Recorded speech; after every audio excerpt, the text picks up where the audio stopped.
Our next guest is a photographer whose work has been featured in Ms. Magazine and throughout galleries across the country. One area of focus has been the faces on homeless women in America. Spanning decades, Joan has captured their tragedy, their laughter, and the human soul, which shows us that we have more in common with these ladies than we probably ever imagined. Here to share some of her work is Joan Roth. Welcome, Joan. Thank you. Thank you for being here today. It's lovely to be here. What inspired you to begin this almost lifelong project? It's been how many years now? It's been nearly 40 years. Nearly 40 years, Right. taking pictures of photographing homeless women. Correct. What inspired you to begin this? Well, I grew up in Detroit, Michigan, and I'd never seen, it seemed to me that everybody had a home and that women were always taken care of. It's kind of a myth that I had. And coming to New York in the 70s, or the late 60s, early 70s, we started to see women living on the street. And I just couldn't imagine how that could happen. So I wanted to, there was a woman living on my street, and I wanted to know who she was and how she got there. Oh my, and I know that you started talking to the women. Correct? Yes, I did. And I just felt something that made me feel really, really sad. Like, it didn't seem like, how could that happen to a woman? You know, that how could we be without a home, without someone to take care of us, or not able to take care of ourselves? And so many people just pass by and don't even notice them. And you notice them, and not only that, you started discussing things with them and finding out answers to these questions. Now, how did your perceptions differ from before you began photographing these women to after? That's a very good question. I try my best. So before, we have a mythology of who this person is, and almost they don't seem like a real person. But once we got to know the people, here the women who had lives, really they come from good families, educated women, women that just experienced tragedies, some women who did have mental illness. And so, but you get the human side of it, you get to know these women, and it's just another person like yourself. Oh my. Yes. So take us through these 40 years of photos. I know Okay. you brought a few examples from Yes. each of the decades, and I think Yes. we're going to be starting out with the 60s. Yes, 60s, early 70s. 60s, early 70s, So okay. let me hand you that. Oh my, look at that. Okay. And tell me briefly what we're looking at here. Okay, this is a woman. This was the first woman I really ever photographed, and she was living on my street.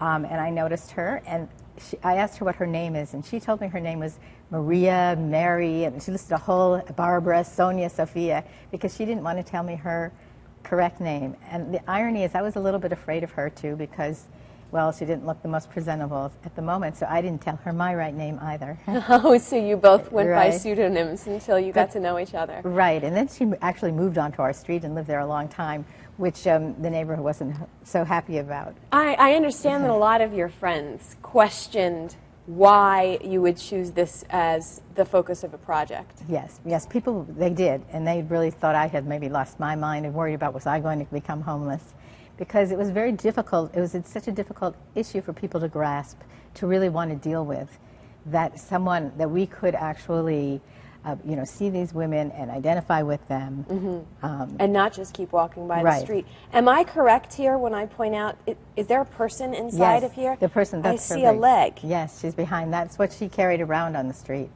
And that was a very identifiable, women in the late 60s, early 70s carried all these things with them all the time. And had their item moved Yes. their homes. And it's so important to remember that they're people just like you and I, a lot of them with families and Exactly. education backgrounds. And the things that were in those bags were some of the treasures of their lives, that they could manage to keep. Like one lady kept a silver spoon that she always had in Really? her family. Did they share them with you, show them to you? Yes, yes, they did. So, you just think, oh, they're carrying around a lot of junk, but there's some meaningful things, very important things, the last treasures. Oh my. And what are we looking at here? And this is another lady, and actually she was sitting on the steps of, was a WPIX, I think was a radio station, which is no longer there. And she was just there one morning when I happened to walk by. In the morning. Yes. So now we're moving in towards the 80s, am I correct? Or we have one last from the 70s. Yes. Okay. The faces are so arresting, and I know you put together a book Yes. of many of these. How did you connect with your subjects? How did it affect you? I just keep thinking that it might haunt me. Yes, well, actually, it really did, and Which is not a reason to avoid any subject, by the way. But it is something that I wonder how it got under your skin. it's just such a heartbreaking thing, because when you start to talk to these women, they're really very, very special people, you know, and I got to know them, and so I always thought that I could somehow help them, you know, do things to help them, and I did try to do that very often. Really? To no avail. I know you've got a story coming up in a Yes. picture, but I still want to show more pictures before we go. What do we have coming up next? Okay. So next we have the next decade, it's the 80s. Okay. And I just want to say that in the earlier decade, I thought that women were older than myself in general. So I felt that I was looking at some tragedy that was happening to older women.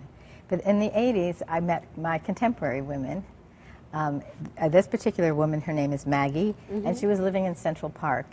And I met her there and actually took a great liking to her. And to me, at first, when I met her, she didn't seem homeless or look like a traditional Really? homeless person. Yeah. She just looked like someone in the park. But somehow I knew that she was, and we started talking.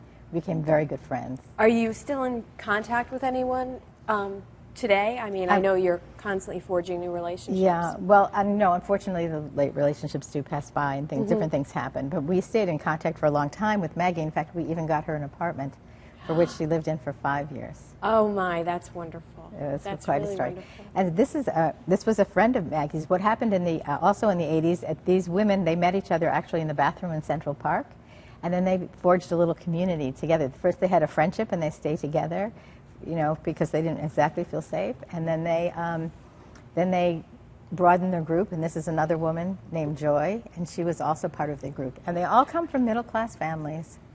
They all come from middle-class Yes, families. And you see that over the years, as you've watched this population, that it's actually changed. Yes. How has it changed? Well, you know, it's changed, and then maybe it's my perception, but I think that in the 60s and 70s was an older population. Some of it were women that were in mental institutions or different kind of institutions who were being released into the community and didn't have a place to go, and more withdrawn, not as open and not as daring. In the 80s, these were women with personalities. And they felt very at home on the street in some ways. Not that they liked being on the street. They didn't like it at all, but they took charge of their lives on the street. And I Really? think that was different. And also they were younger, or they were my contemporaries. So. And today? And today I think today the women are even younger. They're more like my daughter's age. And also some contemporaries. But today it's very different, because there are technically homeless women who are not living on the street, but who for lots of different reasons, complications in their lives, economics, losing their you've got more jobs. pictures to show Right. us coming up, too. They lost their homes, so to speak. Oh, my. So This picture is so arresting to me because, you know, as many of us do, put on our makeup every day. Right. And that idea of normalcy, that idea of still wanting to have some self-respect, still wanting to look Absolutely. as presentable and as good as you possibly can. yeah. And it really drives home the fact that, you know, these people are in unfortunate situations that hopefully we can help. Men and women Exactly. who've gotten down on their luck, or they're struggling with something, and so they find themselves without a home. And how did your friends react when you began? You said that they were a little bit worried that maybe you were losing your mind a little bit or homeless. How was the continued reaction? Because I think you ran into a little bit of conflict even when you started to display your pieces. Yes, I did. And the reaction, it never got too great. People just always wondered why I was doing this, and really didn't ever feel comfortable with the images or the idea, because I did become very involved in people's lives. But then with Maggie, when we not only got her home, but we took her everywhere with us. And she just became part of our family. And all the friends, everybody was so nice to her. And whilst not everybody could welcome it, people really did. And that was a great turning point.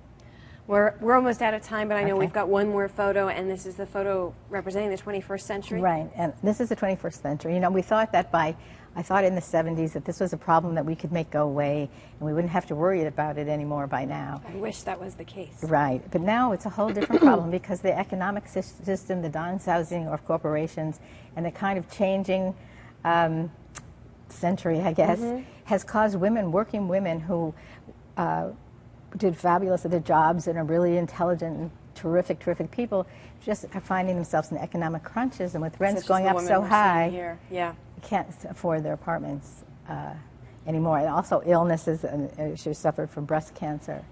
So, so this is a new problem that we're having. The book originally, Shopping Bag Ladies of New York, Joan Roth, and I'm showing an older edition, but I know that you're hoping to plan release of a new edition. Yes, we are. Of this project. Joan, thank you so much. Quite honestly, I wish that you had no more to be able to photograph, but I'm glad that you're raising awareness to everyone. Thank you, Joan. Thank you.